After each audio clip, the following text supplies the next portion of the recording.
Hi book lovers, welcome back to my channel. I'm back with another historical romance video, mainly because I've been reading them non-stop. Today's video is another then versus now video. I released one last year around the same time where I read old school historical romances and compared them to new historical romance releases. So I am doing another one today. I read a bunch of old school historical romances as well as some new releases, and this time I read two authors, their first releases and their newest releases. But before I get into all the books that I read, I do want to ask you guys for suggestions. I wanted to ask you guys what authors you wanted me to read, like their first book, and compare it to their newest release. They don't necessarily have to be historical romance authors, but I just want to hear what you guys want to see, because I do want to do more videos like this, a then versus now video. You can probably expect one for Lisa Clayface, because you all know I love her. But yes, if you do have any romance author suggestions, let me know. Also, how do you guys like my historical romance sweater? It's from Hello Lovely Box. I'm in love with the sweater. If you want one, you can use my code Lacey15 for 15% off. Now let me jump into all the books that I read for this video. The two authors that I decided to kind of read on a whim for this video, like read their first release versus their new release, was Julia Quinn and Beverly Jenkins. So Vivid is not technically Beverly Jenkins' very first release. That one is Night Song, but I kind of already read it for last year's then versus now video, so this one is her second release, but I feel like that's, you know, still early enough. Vivid is my then book for Beverly Jenkins, and Wild Rain, her newest release, which is out this February, this month, is Wild Rain. I kind of already talked about these two in my historical romance vlog, but I want to talk about them again, so I will. Vivid was published in 1995 compared to, you know, Wild Rain 2021. I enjoyed this one so much. I gave this one 4 stars. The heroine Vivid is one of my new favorite Beverly Jenkins heroines. She is a black female doctor, which means people don't like her on principle. They don't believe that women are capable of being doctors, much less a black woman, but she is able to find a job where the hero lives in his small town, which he is the mayor of. But it turns out Nate was not the one who put up this little job opening, it was his aunt. So Nate is not happy about Vivid being there. He, like everyone else, doesn't believe that she is capable of being the town's doctor, though she does eventually wear him down, where he gives her like a probationary period, and Vivid, being the kick-ass self that she is, blows him away. Nate is pretty much a jerk from the beginning of the book. He was burned by his wife who cheated on him, which means he's not out looking for love and is a little bit angry that Vivid is making him feel some things that he doesn't want to, making him act like a jerk towards her. It took me a while to warm up to Nate, but I did enjoy him by the end. But Vivid definitely was the shining star of this book, of this romance. Beverly Jenkins is always able to write such wonderful, headstrong, independent heroines, and I always love them. Like I said before, Vivid is one of my new favorite Beverly Jenkins heroines. It's so good. If you love Beverly Jenkins, especially her newer books, you will have honestly no problem reading Vivid. It easily lives up to historical romances today, to her historical romances today. One noticeable difference I will say though, in her earlier books that I also noticed in Night Song, was her sex scenes. Beverly Jenkins loved to use her euphemisms in her earlier books that she doesn't really use anymore in her newer books. She kept calling the nipples here, as well as some other buds, berries. I noticed it in Night Song, and I definitely noticed it in Vivid because she used it quite often, but yeah, that's honestly the biggest difference that I could find. And then over 20 years later, Beverly Jenkins is releasing Wild Rain. This is book 2 in her Women Who Dare series. I also gave this one 4 stars. It had another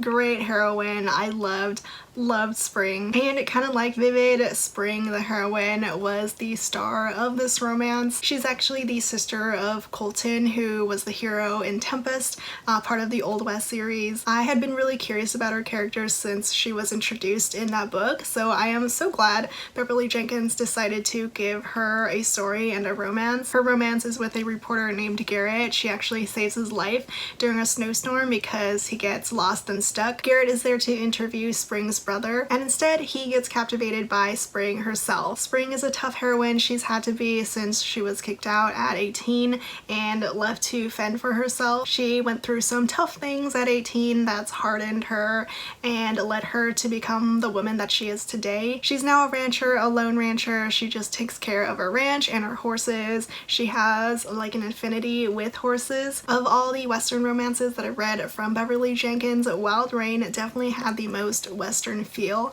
mainly because of the horses, the ranch plus the horses. So if you are a fan of Westerns, this one would be perfect. It's a fairly straightforward book. Spring and Garrett start up this little affair, knowing that Garrett is supposed to leave, go back home to DC, and Spring never wants to marry or have children. That's one of the main reasons why I loved Spring so much. It was very refreshing to see a heroine who sticks by those beliefs and doesn't really change her mind even with a man in her life that comes into her life. This book read very easy. I finished it within a day. There were no sex euphemisms in this book, or at least no more berries for nipples. And like most Beverly Jenkins books, there is a bit of action and suspense towards the end. Someone trying to kill one of the main characters. That seems to almost always happen with every Beverly Jenkins book that I read. These two books from Beverly Jenkins were just really great. If I had to choose one that I loved a little bit more, I would have to go with Vivid. And the other historical romance author that I read their first book and their latest book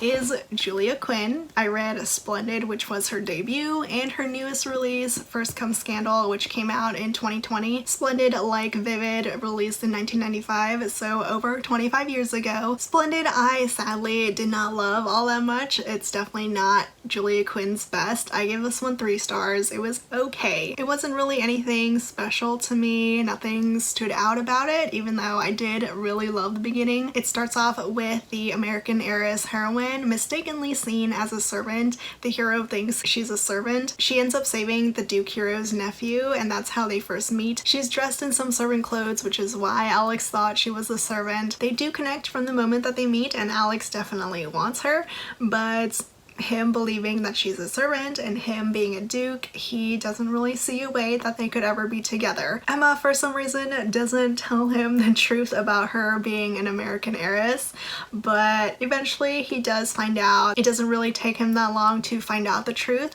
because he sees her at a ball and she is definitely not dressed as a servant anymore. I liked Emma. She has a bit of a feisty personality. She goes after what she wants, and what she wants is to return to America so that she can take over her father's shipping company. Alex the Duke is fascinated by Emma, mainly because she's not like other girls. He is definitely that classic kind of hero who believes that he will never fall in love, that refuses to have anything to do with love, and of course ends up falling in love with the heroine. This book was not that steamy, but Julia Quinn's books in general are not that steamy. They're very light on the steam. It is a lighthearted and fun kind of romance, definitely similar in vibes to Bridgerton. I will say though, after finishing Splendid and actually the rest of the trilogy, Julia Quinn has very much improved with her newer releases. I didn't love this one. I didn't hate it. It was fine for what it was. If you loved Bridgerton, like all of Bridgerton, you will probably enjoy Splendid as well. And then 25 years later,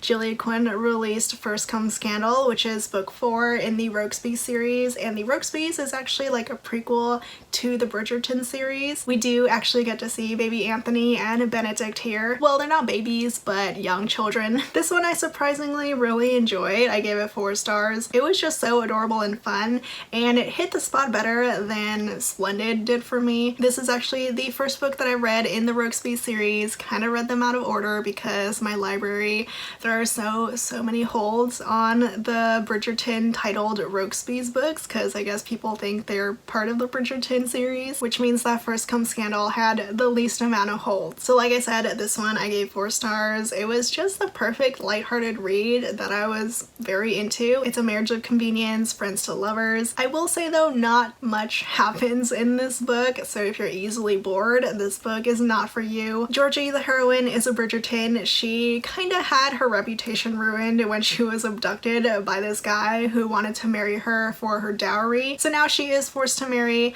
someone that she doesn't want to marry. Her childhood friend though, her boy next door growing up, Nicholas, does come in to try to save the day. His father mother kind of pushes him to offer this marriage of convenience with Georgie, but he does actually want to help her because she was a really good friend of his and he cares about Georgie. But Georgie does reject him the first time that he asks, that he offers this marriage of convenience to save her reputation and save her from marrying someone she doesn't want to. There's not much romance between them. They have these silly little arguments together, but Georgie comes to realize that Nicholas is her best option, so they do enter a marriage of convenience. I just really enjoyed these two together. They were so much fun.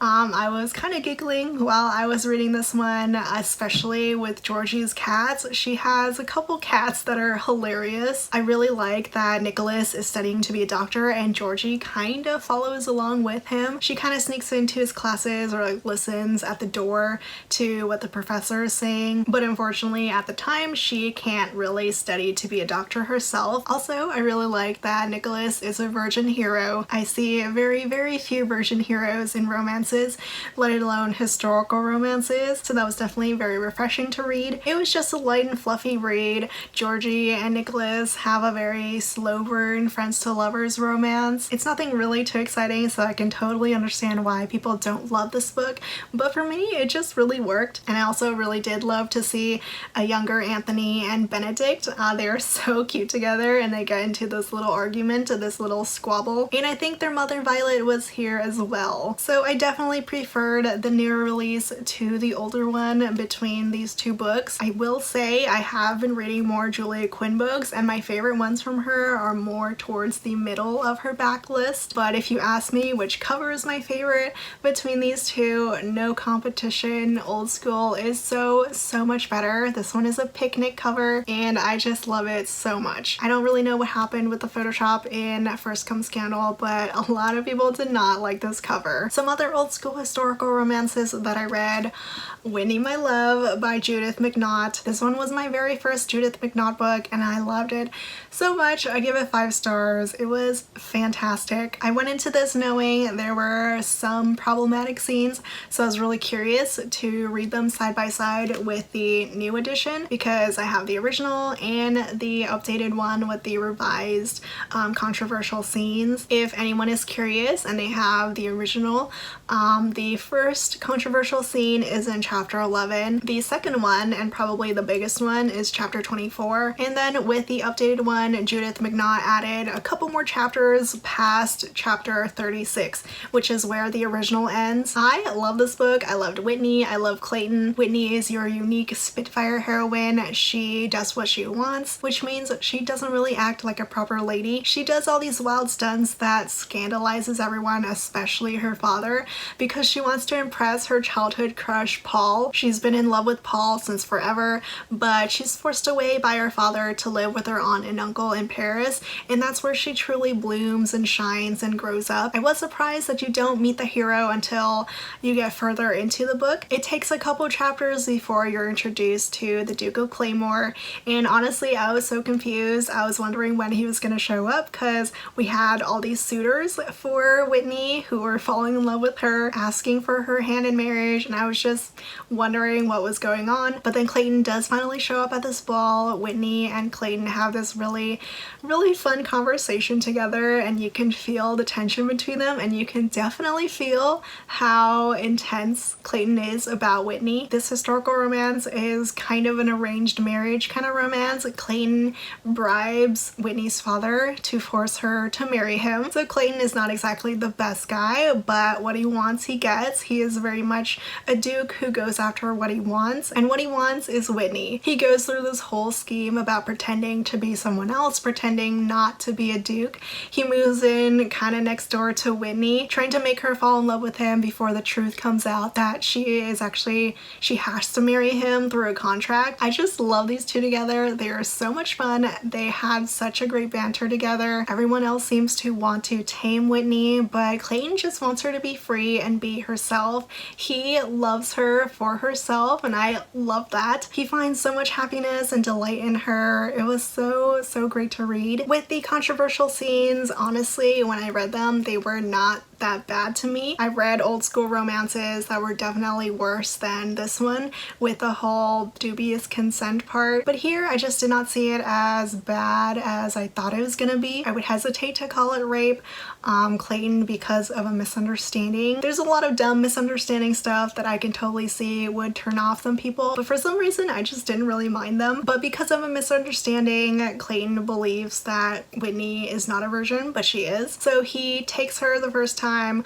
with a lot more force than he should have if he knew that she was a virgin. It was really, really dumb on Clayton's part, and he immediately regretted it. In the revised version, the author completely takes out the whole act, the actual act of penetration, and after reading the scenes side by side, I honestly prefer the original better because the updated ones kind of put this blame on the heroine in a way that I did not like. So if you are curious and wouldn't mind reading these kinds of scenes, I would just go with the original if you have it. One thing I will say though with the updated one, it does have these extra chapters that do make things a little better with the whole miscommunication thing, because in the original it ends fairly abruptly and they don't ever really resolve the miscommunication between them. They do have a conversation in the additional chapters that is very much needed, but I would have loved some more groveling from Clayton, not gonna lie. Also, I forgot to mention Whitney, My Love came out in 1985,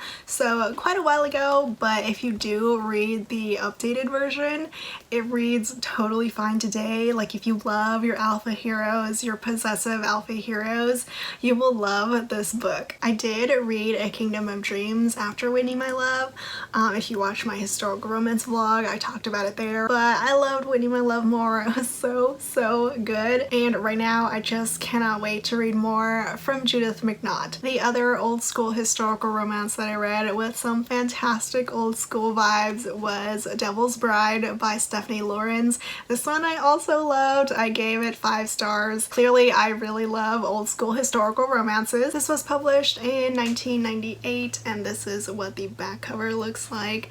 This was so good. This is the first book in the Sinster series, which a lot of people have recommended to me. And like Whitney, My Love, if you love your strong heroines, your powerful alpha heroes, you will love this book. Honoria and Devil first meet when they witness Devil's cousin dying. They try to save his life, take him to this little cottage. They stay overnight there. The cousin does end up dying, but because they stay overnight at this cottage, Honoria's reputation is kind of in jeopardy. So it shocks everyone when the bachelor Duke hero Devil offers her marriage, except the thing is Honoria refuses. She does not want to ever marry. She doesn't want Devil. So most of this book is Devil trying to marry Honoria and Honoria trying not to marry Devil. These two have such fantastic chemistry together. They are constantly going head to head. There is such fantastic banter. I loved it. Stephanie Lawrence wrote the chemistry, the tension so well, and she knows how to write some steam. I was so surprised by how steamy this book was. There's literally 20 to 30 pages worth of sex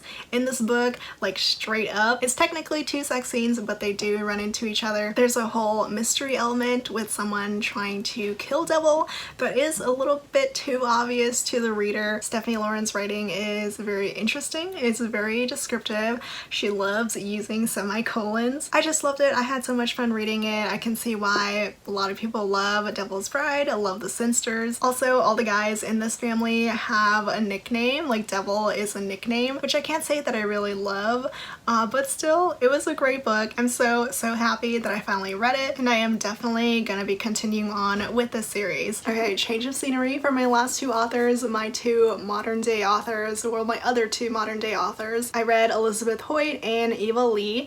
I didn't read their latest releases, but I did read the first book in their latest series. For Eva Leigh, I read My Fake Rake, which is the first book in the Union of the Rake series. This one came out in 2019. I've been wanting to read Eva Leigh for the longest time, and now I finally have, but I sadly didn't love this one. I gave it 3 stars. I really wanted to love it because it's a friends to lovers romance. The main characters are bookish. They are pretty much nerds, and the whole premise is the heroine transforming the nerdy hero into a rake, mainly so that he can pretend to court her and the guy that she she's had a crush on will finally notice her. Sebastian and Grace are really good friends, but Sebastian has had feelings for Grace for the longest time. He's just never confessed them. So even though this whole scheme is to help Grace get noticed by someone else, Sebastian still goes along with it. I really was hoping I was gonna enjoy this one. I thought I was gonna enjoy it, but it was just an okay read.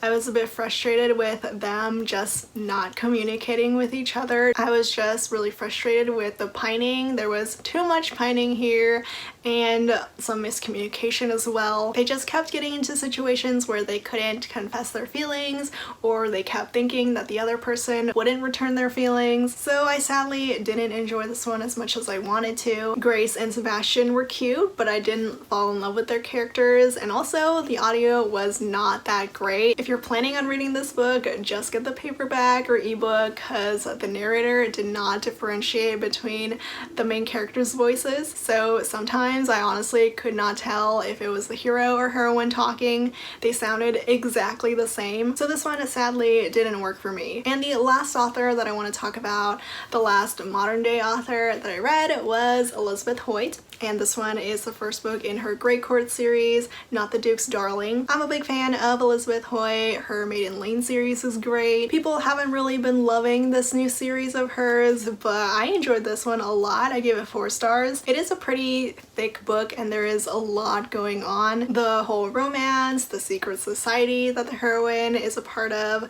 the childhood friends to lovers aspect. Well, it's more like childhood friends to enemies to lovers. The whole mystery and suspense part, they all worked really well together. I loved Freya and Christopher.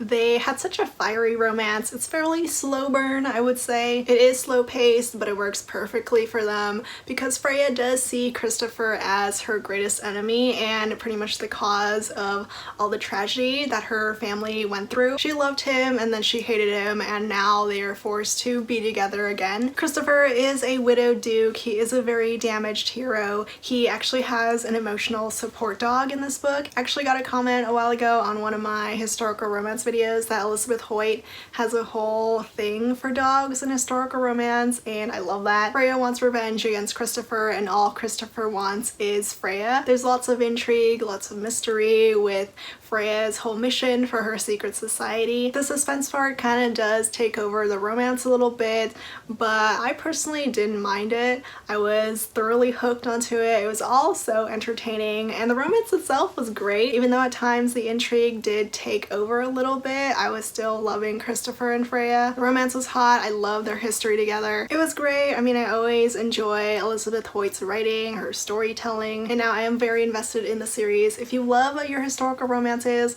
with some good mystery, intrigue, and action, definitely try Not the Duke's Darling. So those are some old school historical romances and modern day historical romances that I read for this video. I read quite a few new to me authors that I ended up loving, which makes me so happy. Let me know if you read any of these books or these authors, and again, leave some suggestions for some authors you want me to read. If you missed last year's video, I'll link it down below, and all the books will also be mentioned down below. Thank you so much for watching, and I'll see you all next time. Bye!